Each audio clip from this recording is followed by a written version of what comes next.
Kongres Transgranicznej Lublin 2022. Bezpieczeństwo i solidarność. Coroczne spotkanie praktyków współpracy transgranicznej z Unii Europejskiej i Partnerstwa Wschodniego. 3 dni paneli, spotkań i debat liderów samorządowych, organizacji pozarządowych i ekspertów z całej Europy. Forum partnerów. Giełda grantodawców. Wizyty studyjne, warsztaty, koncerty i spektakle. Na żywo i online. Lublin, 5-7 października 2022. Zarejestruj się bezpłatnie na stronie kongres.lublin.eu.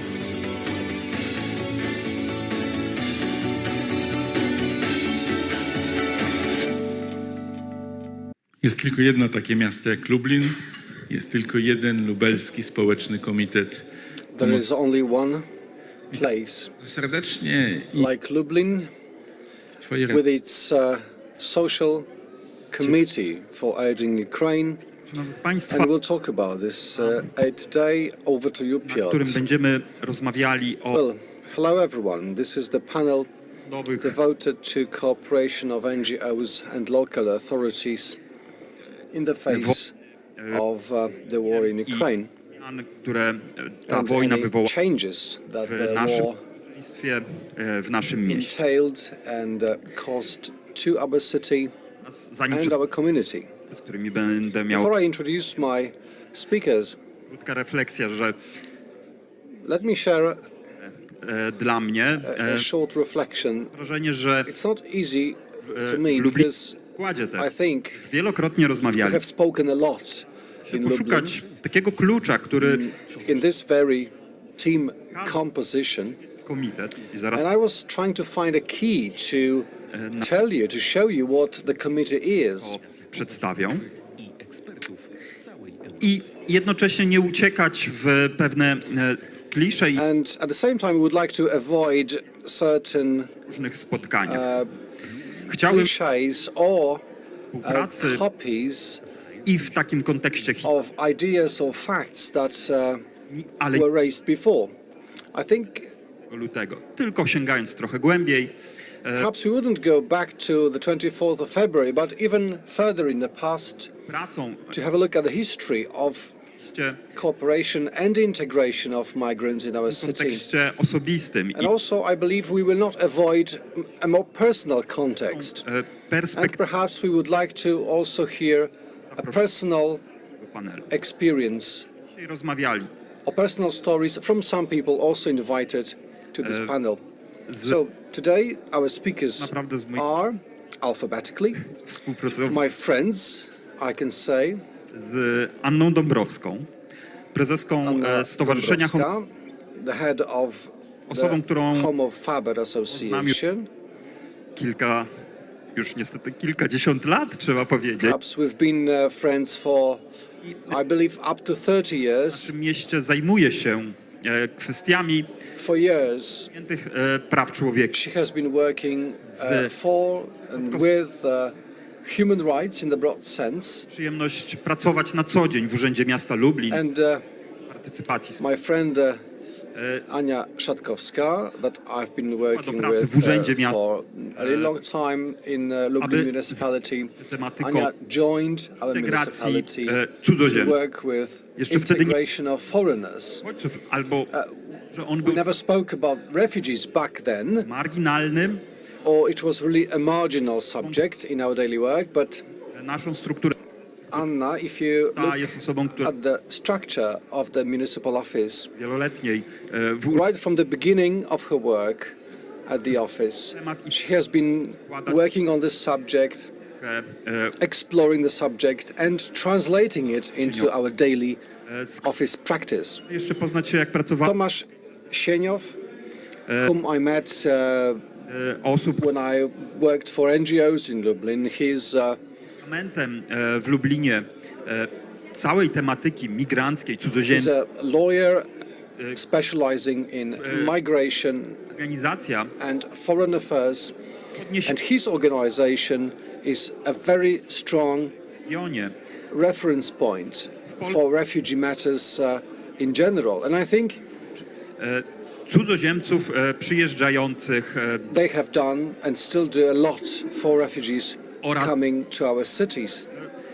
mam przyjemność znać najkrócej z tego And we also have Rostyslav, the person I know the least in this istotna team, w kontekście naszego dzisiejszego panelu but i his tematu presence is very relevant and very precious. wszystkim. Rostyslav Sikhovskyi, Komitet, a student of the Lublin która University of Technology. Rostyslav jest is really lublinianinem, someone who brings this committee się together, stick together. w tym czwartym He did not come to Lublin after the 24th of February. He came much earlier. Będę chciał, aby przedstawił swoją And perspektywę he'll share his own komitetu experience, his own perspective on how our committee works, and on the whole Realizowaliśmy nasz project and activities that we launched in the city z Ukrainy. to help integrate Ukrainian do tej refugees części with the Polish community. And now moving on to w naszym panelu. our discussion and questions. Nie będę wyznaczał osób, I will not point at you who is supposed to speak first. przynajmniej pierwsze 3 czy 2 pytania I think the first 2 or 3 questions I have for you całej can be possibly handled by any of you, but I'd like to hear your personal o komitecie. experience W sensie first. The historycznym. personal experience about this committee, also in the historic sense. Co takiego się Few wydarzyło words about the background tego 20 of this organization. What happened that on the 24th of February you komitecie? came together to form this committee? Zwłaszcza, What had led you there? So ale też I'm interested in your own personal perspective, but also organizacji I'd like to hear a viewpoint of your organizations. wam So what had allowed you to join this effort in February, i tak to naprawdę find your way to, co w Lublinie in nazywamy this committee and co-create this initiative?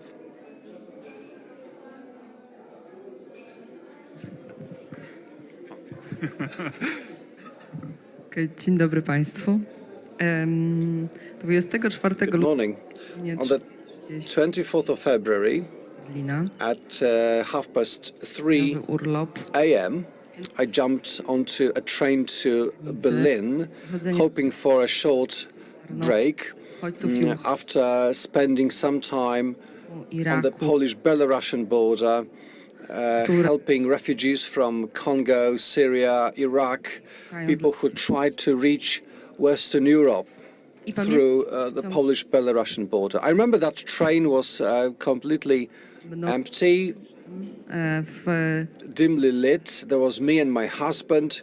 We had a relatively large compartment, z and Ukrainy. 3 girls from Ukraine were there. And around 4 a.m., Przez sen, bo trochę I was kind of Była bardzo- dropping off. It was really an early hour. głos I started to hear ukraińskich miast. someone reading out the names of Ukrainian cities Warszawy i wsi. on the media, and I thought to myself, well, it has started. Pociąg. We changed at Warsaw for a train back to Lublin, and we started to call a number of people in Lublin and ask what do we do. Że u Krzysztofa. So in the morning we came to Krzysztof Stanowski's office, Tam przyszła Ania Szadkowska i and tam there was Ania Szadkowska. taki byt, który And nas this is when we established this organization that we called Lublin pozwoliło Social Committee of Aiding Ukraine.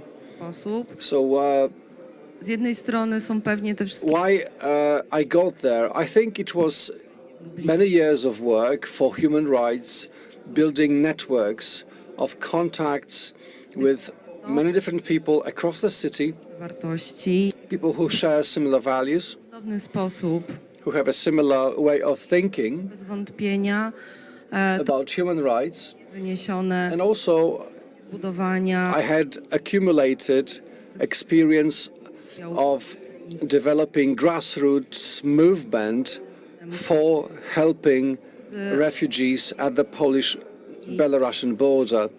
And that system that we built with other Polish organizations that we called the Border Group, i it wiedzy, was the key experience for me którym and byliśmy the key source of knowledge for też me to be able to help later on in the committee in Lublin pomocy to design the whole system of humanitarian aid for men and women fleeing Ukraine. Dziękuję.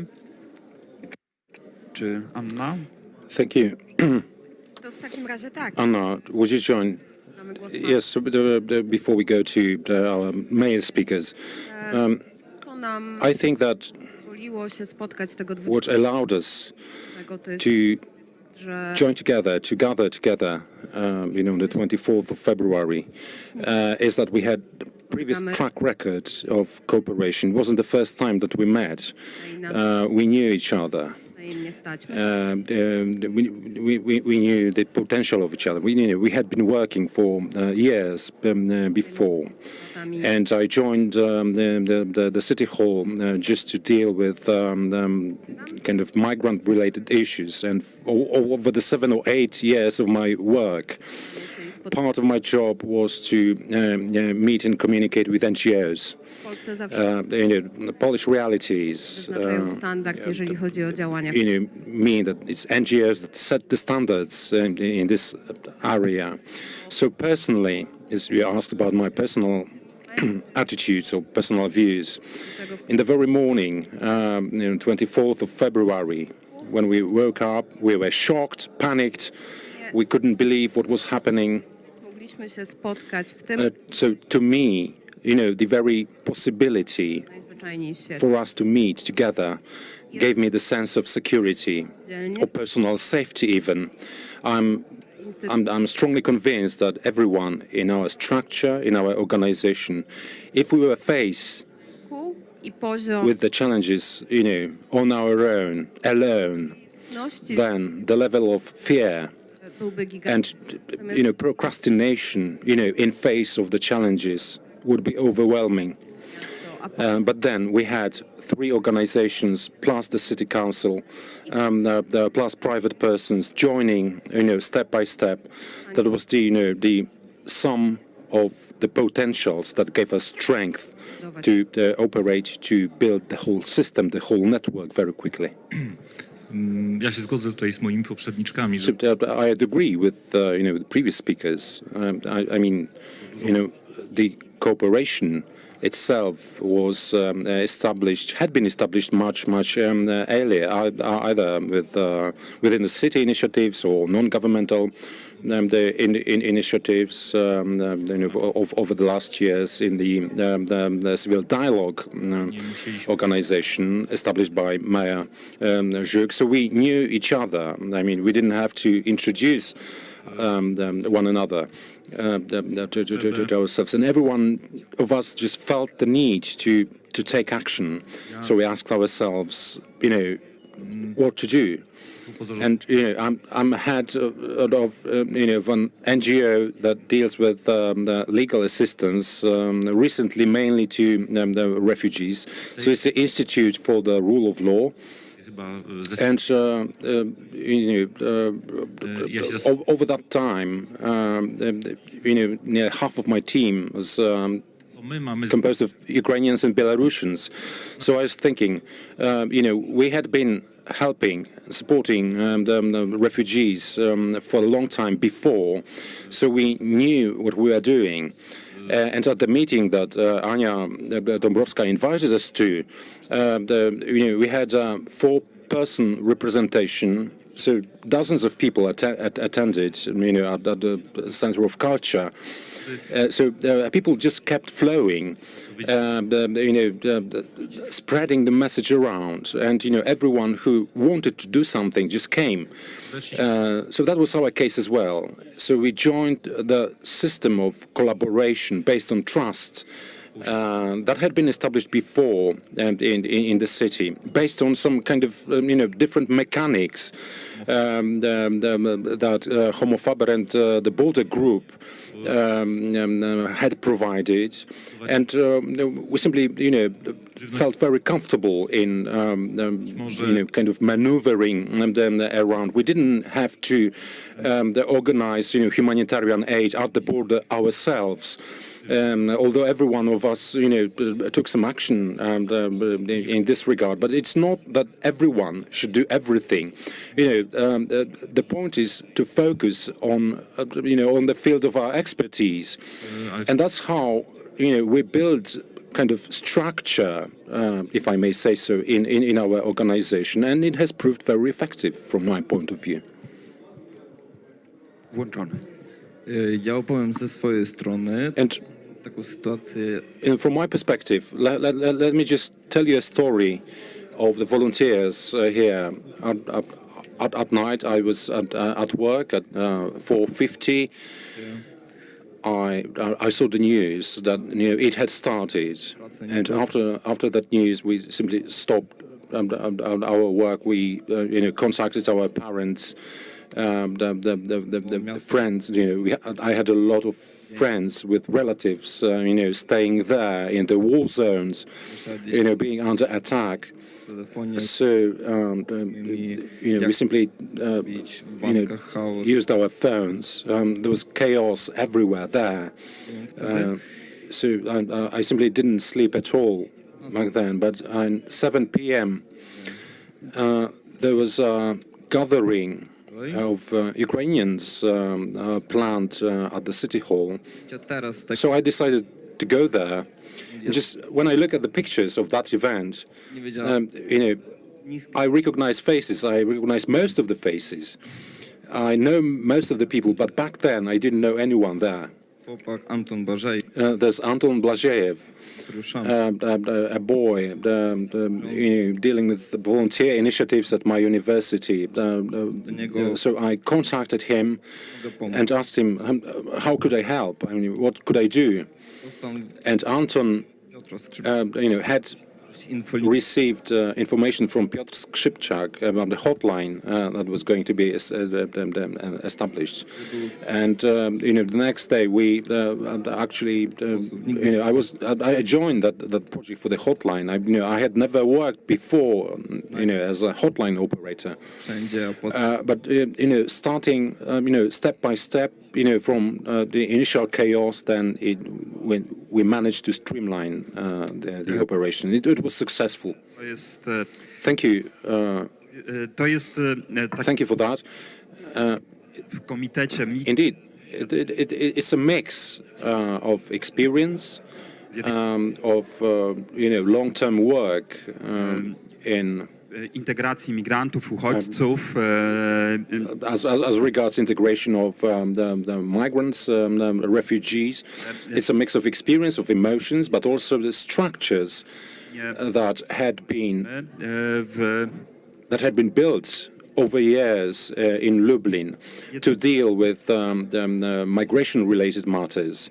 And perhaps that was unintended, but also it's a mix of the experiences that had na polsko-białoruskiej. That had been triggered, by the situation on the Polish-Belarusian border. Chciałbym zadać. So the second question I would like to ask you now is, mówiąc o komitecie, when we talk about the committee, dało i dlaczego nam się. We talk about our successes and how we could get there. But this is something that was a grassroots initiative that was established very quickly, rapidly, I may say, and something that actually united emotionally a lot of people. But, we have been a couple of months in the operation of this structure. It's an informal structure. Those people keep working together, and after those months of collaboration, there is it's a seizure. It's time now, as at today's meeting, on the one hand, to talk about the committee, to gwarantują, czy też mogą przyczynić się do pass the message that may contribute to the successes of such initiatives, but on the other hand, to look for some room for improvement, Okazały się być może things that could be done better, pracy tutaj. about Nie?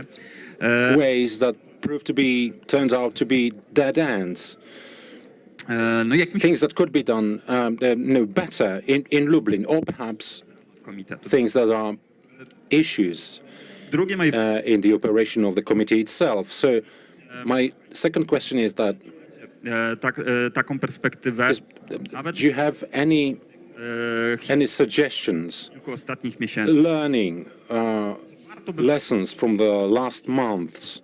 jest taka, że What could you do differently? Is there anything wstecz that when you look back w inny sposób, you czy jakaś would decyzja have done or you should have done differently?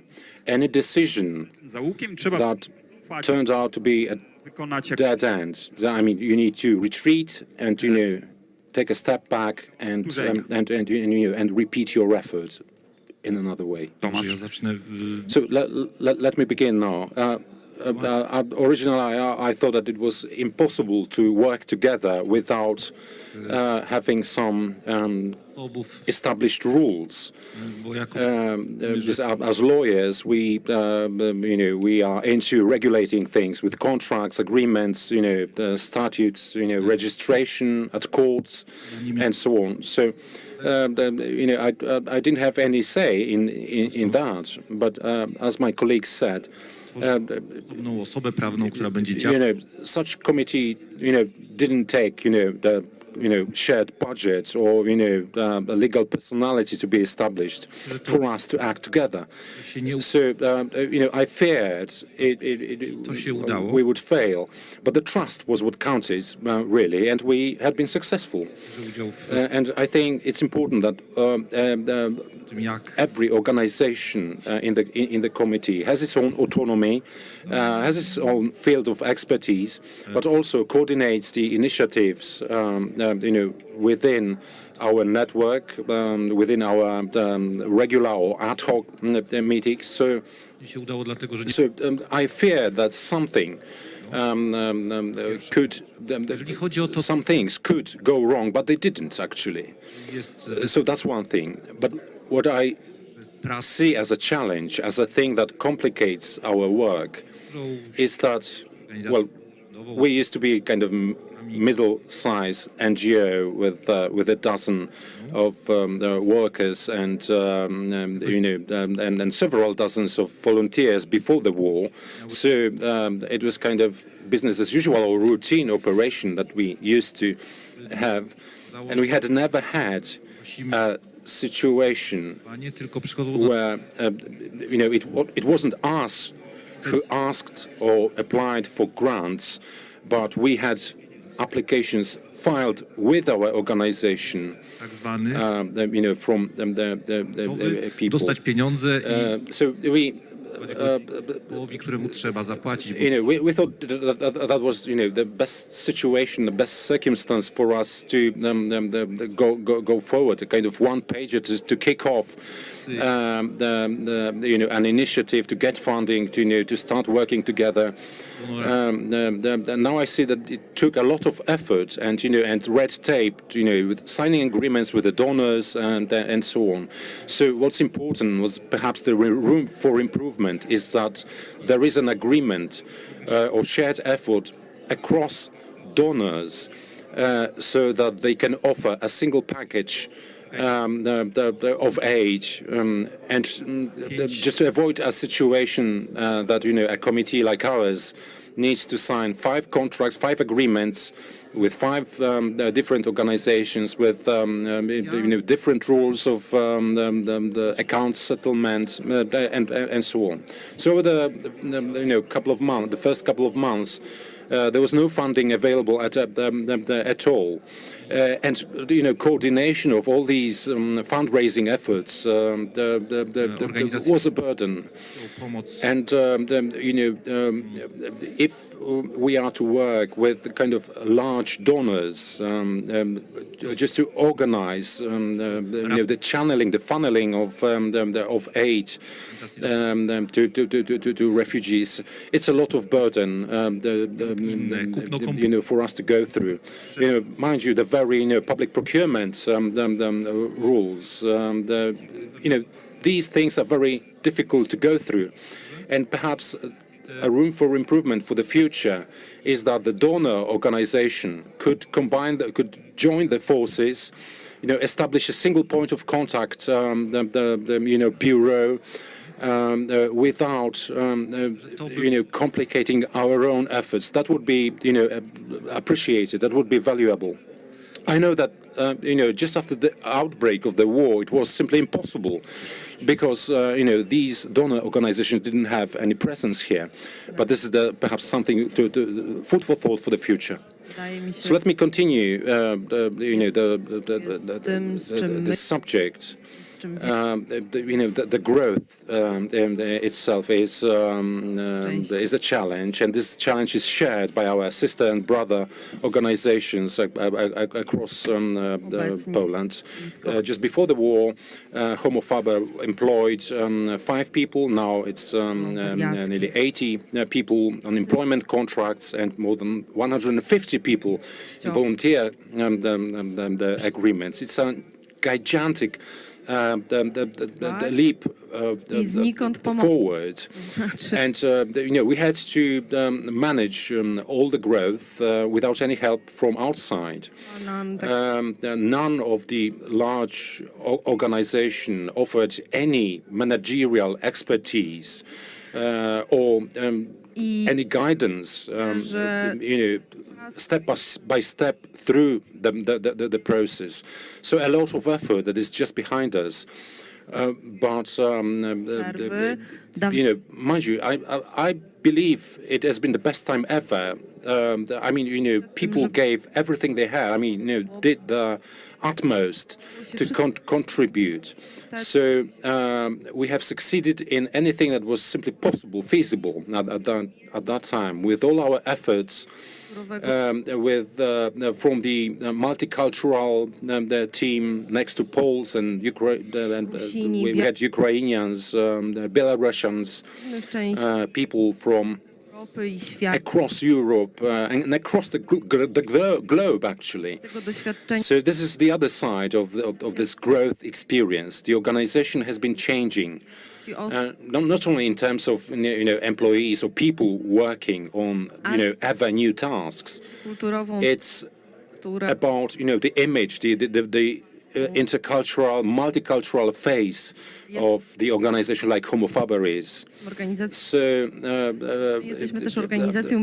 I started wondering whether we are still kind of support organization, or perhaps a refugee organization, because someone has accused us of being one. What we should do, and what I heard when working on the Polish-Belarusian border, we should work on the Polish humanitarian standards. And I believe that after the 24th of February, it would be easier for us to organize the support point training for the volunteers if we had such standards in place. And as to organization itself, what I actually missed is that the large experienced organizations didn't contact us earlier, didn't learn about us earlier. There were no formal obstacles for all of us to network back then. For these large organizations, to give us some guidance, if only on the fuck-ups that they had experienced themselves, so that we could avoid them. So now I wonder, that people were surprised or caught by surprise on the 24th of February. It was an obvious thing that Putin would invade Ukraine. The question was when. So the kind of preparation was due before, and I didn't have any source of guidance or didn't have any any source of knowledge to get myself prepared for what happened on 24th of February. One more thing which is którym jest trudniej. personally important to me. We have some signals from the team that Winy, że są w Polsce. well, some Nie. feel ashamed of staying in Poland still instead of being in Ukraine. This is something that we've been struggling with from the very beginning. I'm looking at Anna because she's been involved in the mental or psychological support to volunteers. I mean, people working directly with refugees. This is something that we should focus on, that we should talk more about. That is, how to provide psychological support, mental support to Ukrainian volunteers, both in Poland and in Ukraine, for the benefit, for the support of their compatriots, and how to convince them that humanitarian work, humanitarian effort is as important as any other way of supporting Ukraine at this time. That's extremely important work. Also, when we think about the future of Ukraine as a country. And last but not least, we strongly believe in the committee that the young people who had joined us just out of heartfelt solidarity, the sense of responsibility. Those who are from Belarus and cannot return to Belarus, and Ukrainians as well. We strongly believe that this is precisely the future of those countries, that we are working now with the future elites of Belarus and Ukraine. And I would like that we all, I would care that we share this conviction that Rostyslav may be president of Ukraine. So we should give him all the growth opportunities while thinking about the support to Ukraine. Now we are supporting the future elites of the Ukrainian nation. To teraz ja. Ja też nie umiem powiedzieć, co takiego my zrobili źle. I simply, can't find anything that we have done wrong together. Although I've been thinking about this, perhaps this is because of the, inside-out perspective that I have working in the committee. But perhaps it's the best time to reflect on those. Given, our emotions back then, perhaps we did our best. But what, personally, what I would have done differently is one thing that I have reflected on after the 7 months. Now we know and can do more than we originally thought.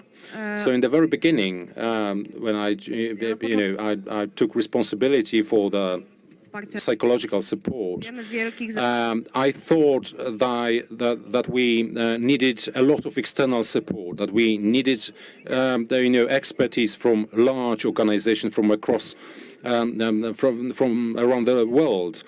Now I know that it's not indispensable with. I mean, we could do it on our own.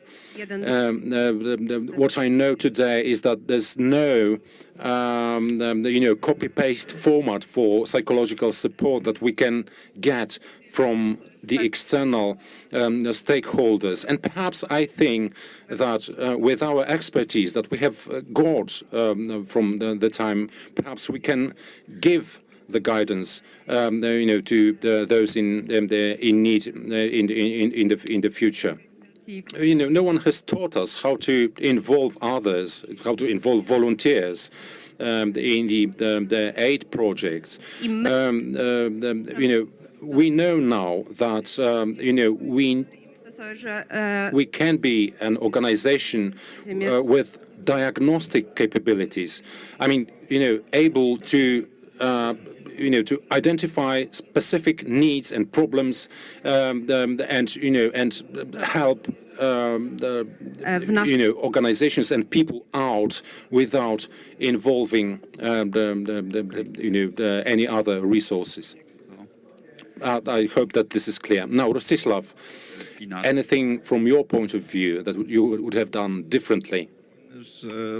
Personally, Słabo pamiętam to, co robiłem. I simply don't remember well, all the things that we have done. I joined as a volunteer and in the hotline, there's Co nam bardzo fajnie się lot of work.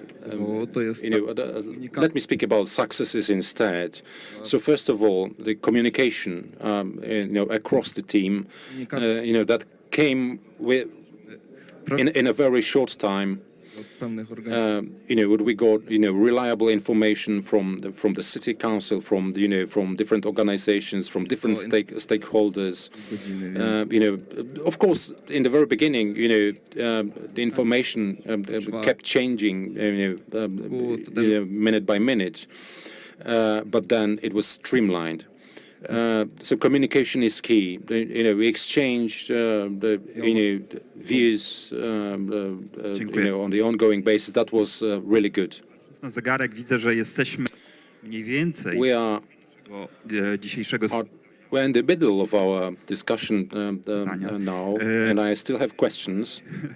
Być może to jest ten moment, So perhaps this is the dać Państwu możliwość moment for me to give the mic listom panelistkom i to the audience. Perhaps you have some questions or comments, either people here in the room or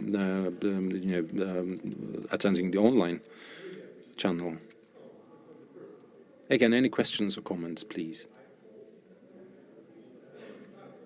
Okej. O, jest pytanie. Yes, there's a question. Podajemy mikrofon i...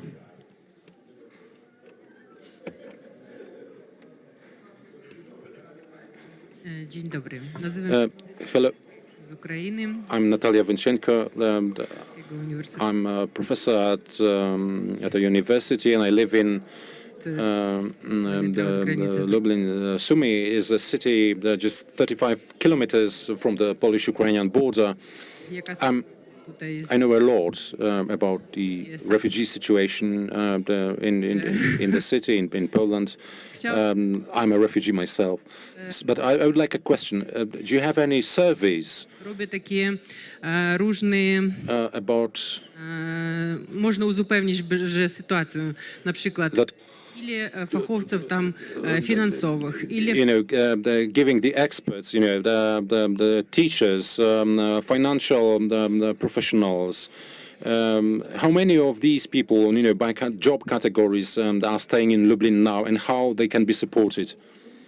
Anyone? Nie wiem, czy mamy wiedzę na temat... I don't know if we have the surveys by professional groups. I know a survey by the National Bank of Poland. The first one was from the April-May this year, and now this is being repeated for the migrants that came to Poland after February this year. We know some details, some specifics of this group of refugees. Now, you need to remember that the situation is very dynamic. I mean, those people who came in March or April partly returned to Ukraine or partly moved further to Western Europe to get help, with different resources they needed. So it's quite hard for us to pinpoint, the current situation and to identify, the specific professional groups, staying in Lublin or in Poland, or groups that could support our economy or our society. I just remember, a couple of years ago, we had some survey data on social contribution payments from foreigners staying in Poland. So it was 500,000 people Tysięcy, nie wiem dokładnie. Out of 10 million the taxpayers or social contribution payers, so every 40th person is supporting our social security system. So the war in Ukraine now, despite, perhaps it's a burden on our national budget as well. At the same time, it's a great benefit, it's a great opportunity, it's a great hope that with the work of these refugee communities, our country can develop and can function quite well going forward. And as to the reception capabilities of Poland, we had a meeting with an international organization supporting the refugees just before the outbreak of the war, International Rescue Committee, and they analyzed our capabilities for the reception of refugees. Myself, I didn't believe the war would happen. As a man working over 20 years in refugee matters, I would say it's 35,000 places in our refugee centers. But I didn't know that Poles would receive Ukrainians at their homes. Poland, as the state, wasn't ready and is not ready now, doesn't have any idea how to accommodate large groups of refugees. If another wave of several dozens, thousands of people come to us in the winter time, not only because of the warfare, but also because of the shortage of energy, cost of living crisis, and so on. We are not, as a country, as a state, prepared for that. And as a social committee, now we are simply don't have the capability to build new homes. It's the responsibility of the state. The state should have been prepared. It wasn't, and it has failed to prepare itself. Back in 2016-17, we discussed the relocation of 10,000 people from the Middle East. Different figures, quotas back then. And we said, as the state, that we couldn't accept these people. We couldn't receive them. So I wrote a feature, a letter to the Dziennik Gazeta Prawna daily, denouncing our lack of solidarity, and asking questions. What would happen? Within a couple of years, we would need to accept hundreds of thousands of people, and now we had to help millions of people who fled Ukraine. 9,000 back then. Back in 2016, 2017, I was a member of parliament and in a committee of the culture and sports at Polish Sejm. I remember, the relocation quota, people fleeing the Middle East. I wouldn't like to quote our politicians and what they said back then. So we worked on that matter. Czyli mamy definicję uchodźca. In Polish Sejm. No, we have the refugees per se from Ukraine. Back then, the technical definitions like asylum seekers, refugees, and migrants simply did not exist. As you said, back then it was about 9,000 people. And just to remind all of you, daily rates were calculated for a person accepted by the Polish state from the European budget. So the cost was at the European Union side. And or the technical relocation of the quota among member states. Back then it was a problem that where to accept them, where to receive them. Some refugee camps. It's not the best word that we can use. Now the situation is quite different. Thousands of people that we have accepted. 190,000 people accepted, received by the Lublin city itself. Now, those people pay taxes, pay social contributions, but we need to remember about kind of illegal migrants, and people just grab the opportunity to come here, as clandestines. Potwierdzały, że 8 lat już istnieje. Refugees, and Jak one żyły, nie wiem.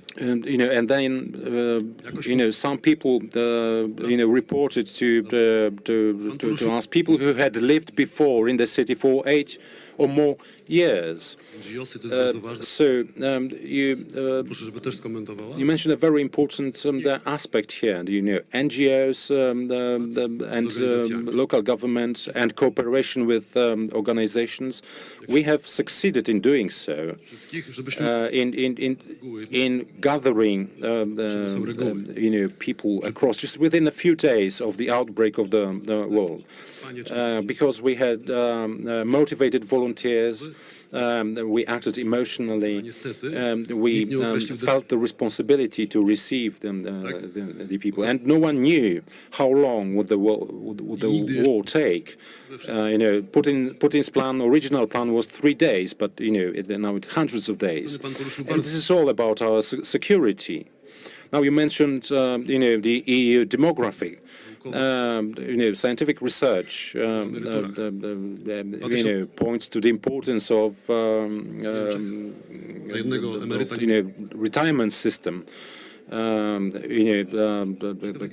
Crisis in Poland, in Germany. The question is whether these data are being calculated. I mean, how many workers do we have per non-working people? So the support to refugees that we are offering now, and this has been mentioned in your discussion. Well, Germany used the opportunity, and received 1 million people, and and confirmed qualifications of part of them, and supported the labor market back then in 2015. I would say this: in any conflict in the world, as humanitarian aid is concerned, there was a speaker from Norway, and Norway is one of the largest donors of humanitarian aid. What I would say is a weakness, and please forgive me for being quite straightforward. It's really good that we are, a single fist. United in our diversity is a motto in the EU, but perhaps it could be a warning that we have war in Ukraine. But would we respond in the same way if there's a war in any other country in the EU? But back to the refugees, I just recall when I started to work in Humanitarian and Development Committee, also intended to help in development. And also we had that influx of refugees, particularly from Africa, because Africa is growing demographically. And I recall some data. Always, when there's a country with a conflict, humanitarian aid or acceptance of a person depends on passport. Do you know how many inhabitants Eritrea has? These are so-called countries without human rights. North Korea, Eritrea had 6 million, and there were 11 million passports of Eritrea nationals. Byłem w tych kampusach, gdzie były te osoby, i byłem bardzo zdziwiony, że I remember tych osób once in Syria, in a refugee camp, I saw some people nie wiem, syryjskiej, tureckiej, a reszta of Syrian or Turkish nationality, but paszport the syryjski. rest of the people in the camp were not from Syria, but they were holding Syrian passports, because that passports back then opened the door to Europe.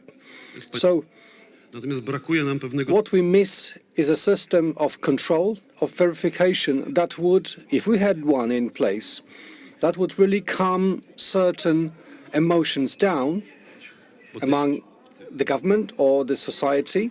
dzisiaj. And we will, thanks to that, we will prevent, emotional responses, reactions. I wiem, jak to jest być Polakiem, jak się wyjeżdża. I spent many years abroad, Wiem, in Germany. I was a stranger back then in the 1980s as a sportsman. Today we are part of the Schengen zone, but still we are the biggest emigration country in Europe. I mean, most Poles wiecie sobie, ile leave for other countries. So we lose ciągle jakby o tym the greatest part of the population in Europe dla Ukrainy i to at the expense of other countries. Today we have opened up our hearts to Ukrainians inwestycja w przyszłość. because, I'm sorry if you don't like this word, but this is our way to invest in the future.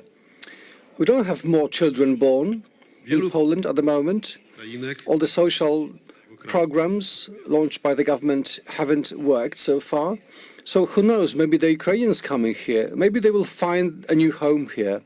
pani Kasia się If umie... they find employment, To będą mieszkańcy nasi, tak? they will stay here. They will be our neighbors, our residents, Rodziny, setting up families, ale to jest getting married. potrzebne. So this is what Europe needs, what Poland needs today. Państwa członkowskie So the war has cemented our relationships. prawda? To są te rzeczy, które są... And it's very important to make the difference between what we call central and local language that we speak. Żeby In Kielce we have 30 organizations, 30 NGOs że na początku tak bardzo... helping refugees in different ways. Pan doktor We try to Pan nie zbiera makaronu, tylko na przykład sort out certain ways to collect aid in kind. tylko żeby And we wanted this help to go on so that they don't suffer from fatigue. dlatego element uchodźców powinno być w narracji tej prawo jest So, of course, law is relevant, law is necessary to make things work out, też te procedury but on the other hand, we need clear procedures, and not only czy organizacji initiatives at the level of NGOs. się przede wszystkim z wyzwaniami energetycznymi, z budżetami, które jest ciężko spiąć i Local governments are struggling now with high znać tira. prices of energy, of gas, and 200 ton poszło w tym okresie. you need very effective services to work on aid, to send shipments of goods to Wielokrotnie Ukraine. bardzo And dobrze, we have been quite successful so far, że nie tylko but still it's not only about helping, because when the war ends, uchodźcy, then uchodźcy if we mówi, keep saying a refugee, then those refugees now would have to go back. Niekoniecznie. Well, not necessarily. Not necessarily. Well, thank you for this feedback from the room. Mayor Venta from Kielce Z ciebie zostały touched on a number of interesting topics. We have this pan-European political context and responsibility Czy ktoś z Państwa Tak, chce się ja bym- and preparation of the state, or preparedness of the state. wątków tutaj pan prezydent poruszył. Tak z mojej perspektywy prawda jest niestety taka, że od wielu lat przyglądając się Well, for many years, paktom when dotyczącym looking at different international instruments on asylum, mamy twierdzą, including at the European level, we have seen something like jest the fortress of Europe being developed. It's more and more difficult to reach Europe, to enter Europe, państw, although Europe is partly responsible for the current situation of many states in the world as former colonists.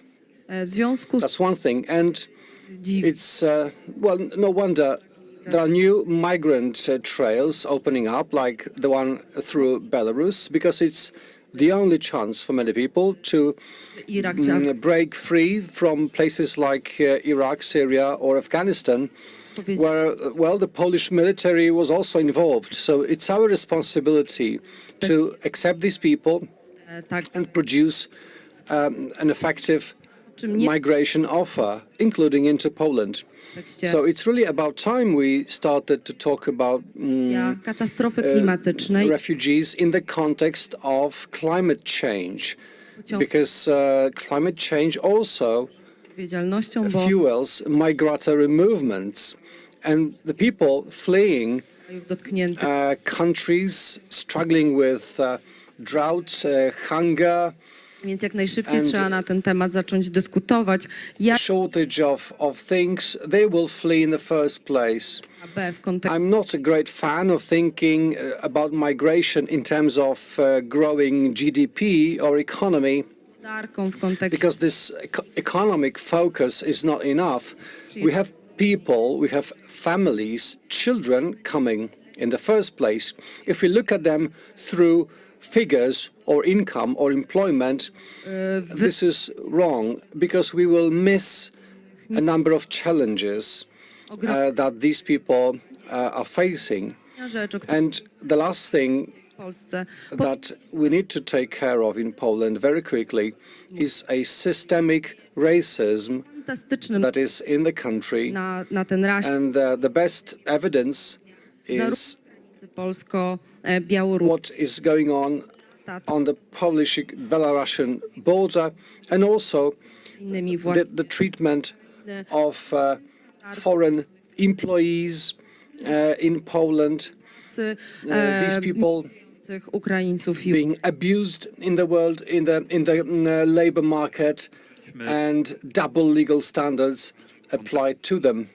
So you can see we started this talk from a very local context and spoke about how Lublin responded to the war in Ukraine.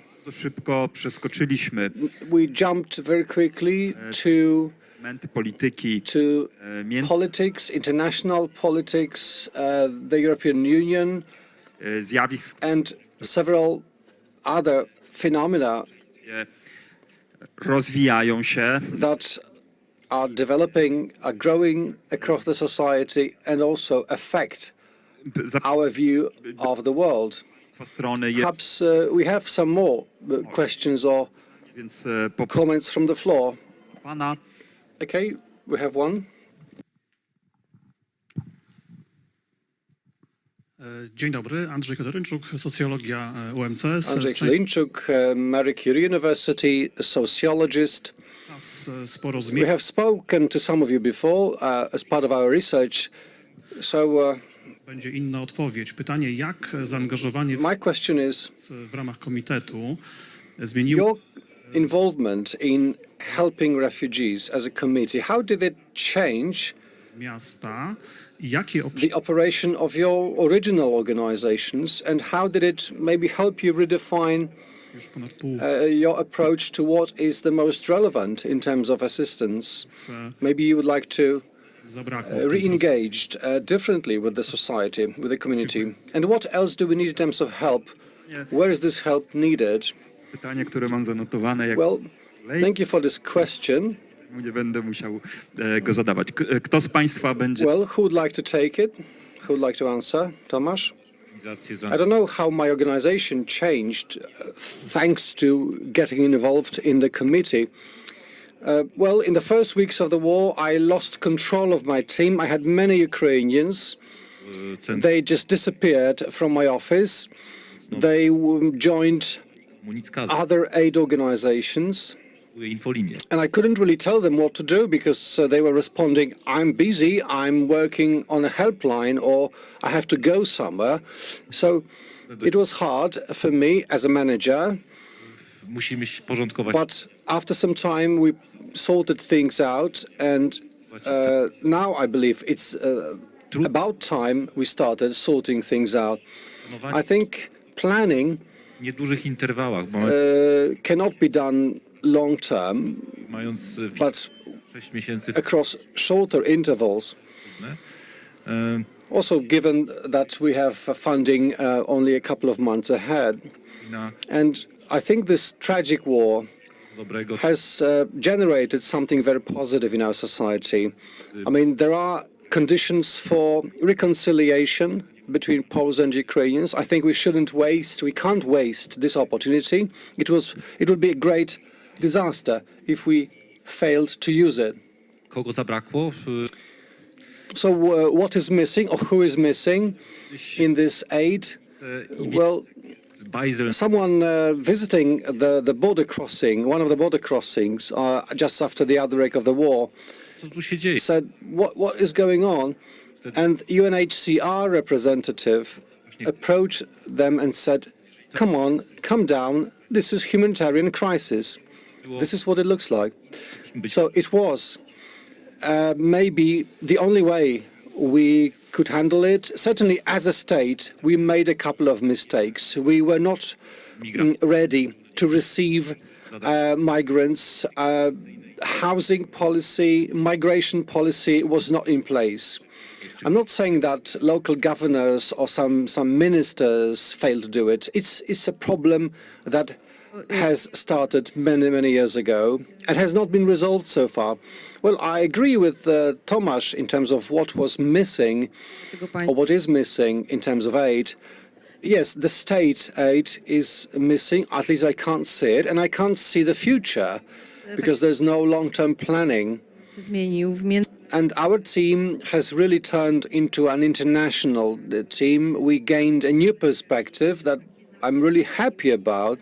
This is a resource we had never had before. And these young people who joined our effort, I can see Victoria and Stash in the room, so part of our team working on a daily basis. These people are 19, 20 years old, and we just gave him part of our responsibility to do the job, and we believe that they would be able to face all these hard tasks now, maybe the hardest in their lives. And I'm really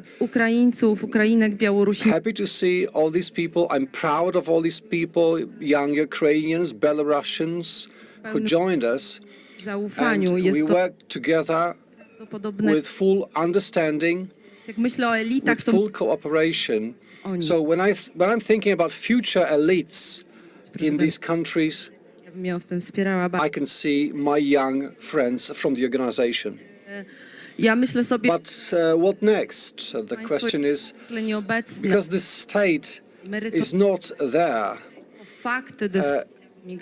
is not there taking part in a discussion about facts, about refugees. I can see local self-governments taking over if they say, the central government is reluctant, so we have to take it over. We should take care of our local community, manage this community, respond to how it is changing. I have designed a local policy of integration of migrants. My organization, Homo Faber, which means a working man. We have done it. We have penned this policy. Everybody would be able to use it, either in parts or as a whole. We are talking, or we have talked about this in Lublin for some time. Maybe it's time to wrap it up. And my conviction is the future is ours. At least the near future is ours. We have already started to plan it.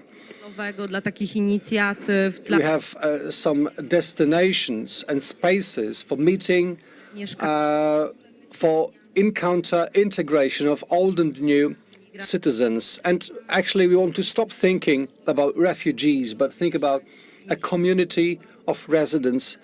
And this is really something that opens up our minds to think bright about the future. Tylko powiem ze strony młodych osób w komitecie. Well, speaking on behalf of the younger generation on the committee, bardzo sensownym jest to, że my jako studenci, as students, as very young people and not very experienced people, we get really responsible jobs, responsible tasks. So those who are more experienced, who are more weathered, they can see that we can promise a lot for the future. And if you shoulder responsibility at the beginning, you feel really scared, really anxious. But later on, if you succeed, it gives you a lot of fun, a lot of joy.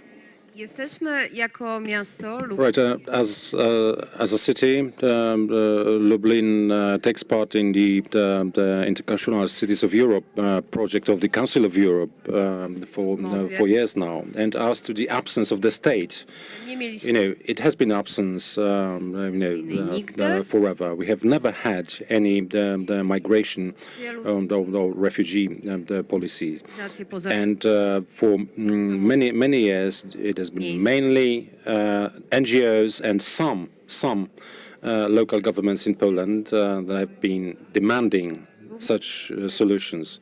We have worked for a long time with Lublin-based and nationwide and NGOs. We are also active within the Union of Polish Metropolises and a special team of for migration and the refugees. We meet with other teams from across Poland, discussing the future solutions for that.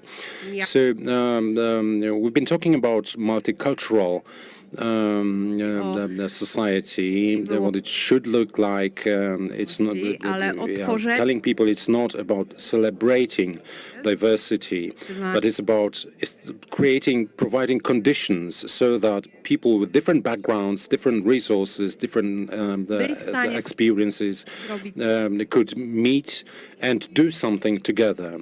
So the theory sounds great, and this is the ideal that we are striving to, but no one has seen the ideal in practice. So actually, since the 24th of February, this ideal has been personalized, has come to life in Lublin. It's not only about multinationality of the committee, it's not about the different backgrounds, it's not about osoby migranckie. The backgrounds of these people. We've got migrants, równie ważne I równie and their resources, their experiences are as important as anyone else. Personally speaking, I have never had an opportunity to work in a team that would be so diverse, so multicultural, and so on. It was difficult, and without trust, we would have failed. But perhaps this is the most enriching the experience I have ever had.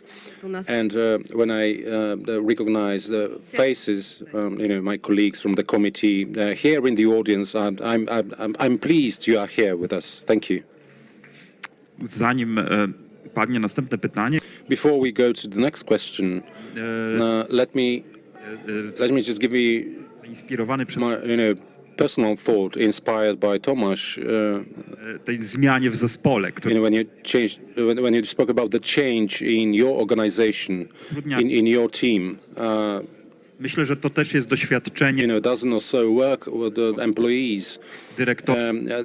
This is an experience to us as people from the city hall, from the municipality, representatives of the local administration. The day of the outbreak of the war was a day when we simply had to face the challenge to manage the group of city officials wanting to support Ukraine, to give aid, to organize aid to Ukraine. So it's our internal the experience that simply part of of people simply disappeared from behind the desks and and gathered at the Center of Culture, for instance.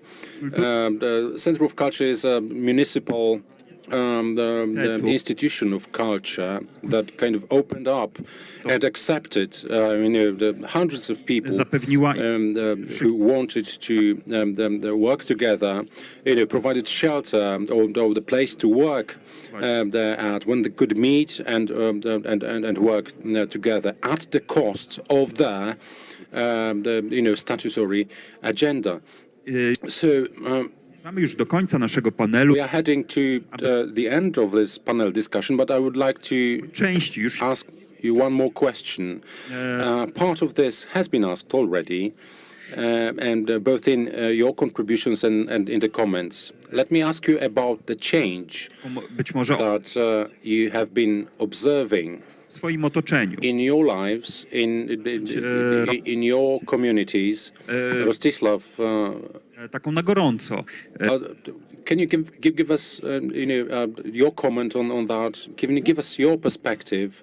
Do you see w jaki sposób funkcjonuje any change in how you live, in how you function in Lublin, as a Lubliner, as a student, as a neighbor, ulicy, in your community, in everyday interpersonal contacts?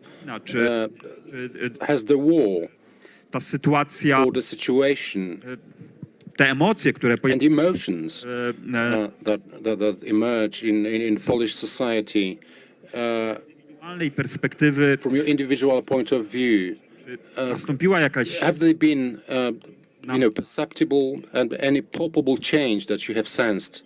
Zmiana jest. Let me say this.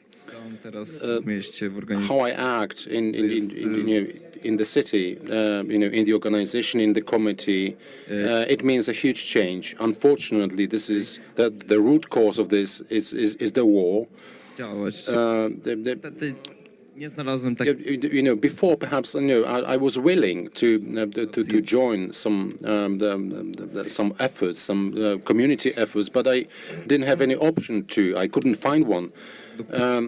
But now I'm very active, and this is the integration that we are hailing now. It's really important. It's not only about helping people who come to our society; it's about integrating them. I know a couple of people myself, people who came here, under stress. Didn't know what to do, and then they kind of gathered pace, and then gathered initiative. They started the normal life. They found a job. So this is perhaps the best integration effort I have ever seen in Lublin. Czy wy dostrzegacie jakąś zmianę? Have you noticed any change? W tym takim kontekście społecznym. In the social context as well, in the community context? W naszym społeczeństwie. I'm wondering what has happened in our society, the emotions that have been generated. So let me tell you about Lublin as I see it. This is about cooperation. This panel is about cooperation of the city administration and NGOs. And I must say I really appreciated the attitudes and the efforts of city officials and decisions. If only to accept hundreds of volunteers at the center of culture. So that was a change. Another change that I see in our society is that the influx of new people, foreigners to Lublin, is changing us, is transforming us into a more open society. What happened back in 2016 and 2015, when we were told that we should be afraid of the aliens, who spread the diseases and so on, that was destructive to our society. And what is happening now is a kind of revival And I hope this revival will be the permanent. Even if there are some grounds for populists to claim some strange things, I believe deeply that this situation will be beneficial. I remember the Chechen War, and they actually were struck by how social attitudes changed towards Chechen citizens, who fled Chechnya. Now it's not only about Ukrainians today. People from Africa, for instance, 2,000 people, I believe, from Africa. So this is the shade of color that is added to our society. So I mean, there are no more surprises that there may be people different than us. Miejscowości małej wsi przez 15 lat od urodzenia. In my village, for the first 15 years of my life, I never saw religijnie, etnicznie. A black person. So now it's a great opportunity for us to open up, to become more integrative, inclusive, and multicultural. Thank you very much. Any comments on the change that has happened? Myślę o dwóch rzeczach. I have two things on my mind. First is that Zawsze mi bardzo zależało, I have always cared. Pracuję z... Since I started working with the Ukrainians, myśleć o tym państwie podmiotowo i to think about that country as a kind of the independent, autonomous, empowered sąsiedzie. Nie będziemy mieli niż Ukraińcy i Białorusini. and entities. These are the closest members, closest neighbors of ours, but we still don't know much about them. With the latest developments and with the latest bottom-up initiatives, local government initiatives that support Ukrainian or Belarusian communities here. We have learned a bit about literature from these countries, for instance. But currently, and I'm glad about this, no one can say that they don't know any Ukrainian. So I can see the relations being built. I see people starting to learn prowadzimy kursy the others about them, starting to learn the language, and this is somehow about building the community. So language is the basic thing, but I would really like to wish ourselves that we learn as much as we can about Ukraine, that it becomes a true neighbor of ours, that we can visit at any time, talk to the people about normal things. We are very close to each other, so we have found in ourselves more good connotations over Ukraine. I że to się jakoś na tym trzyma. And these are the building blocks for our future deeper and deeper relationship. Siedzimy tutaj. All right, so what has changed? We are now sitting here, talking about integration, about building integration policies, intercultural integration policies. So it's a huge change. Nigdy wcześniej o tym nie dyskutowaliśmy. It's not that we never talked at panel discussions at conferences about these things before. To jest kolosalna. It was something other, something else. And given the circumstances, I know it's terrible to say that, but given the experience of a lot of people who have been dealing with dramatic circumstances since the outbreak of the war, I believe that their efforts will be useful, that will help build joint institutions, joint policies, to build a neighborly community of citizens, that this is something that will stay with us. And I deeply believe and have trust in the relations that we have created, that we have built. There are beautiful things. I believe these will be lasting. And we are ready to support rebuilding of Ukraine at any time. Perhaps this is the best summary, the wrap-up of our discussion. Thank you very much for your contributions.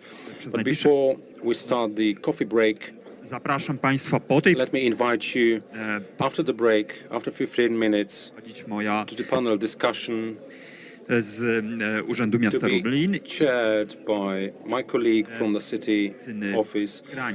This is the Medicine Without Borders. Thank you very much for your contributions and your attention.